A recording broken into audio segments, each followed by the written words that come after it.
tab 9 is very similar to our last two. Again, we are given three knowns, trying to find one unknown with one variable that is not part or relevant to our problem. So let's imagine here that we are given the values for s, for v, for t. We're trying to find u, the initial velocity, which means we don't need and don't have the acceleration.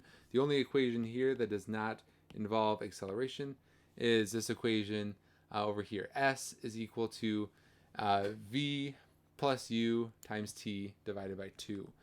So if I go over here and I rearrange that, because again, I'm not trying to solve for s. Instead, here I'm trying to solve for u. I want to rearrange this to say u is equal to something.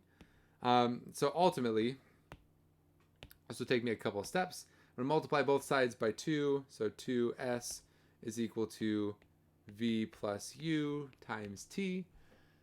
Divide both sides by t. 2s divided by t is equal to v plus u. And then I want to solve for u, so subtract both sides by v. So I end up with u is equal to 2s divided by t minus v. Now, again, we're really going to have to pay attention to parentheses, because the way that I want to write this in Excel is going to be parentheses 2s, close parentheses, divided by t minus v. Now, order of operations is gonna keep these together, so we're not gonna have to worry too much about that. So let's go back to our Excel and plug that in. So 2s divided by t minus v. Typing that in here, we're gonna start with an equal symbol, and then start with the parentheses. 2 times, click on the S. You might be tempted to say just 2 and then click. Excel is not going to like that unless you use that asterisk.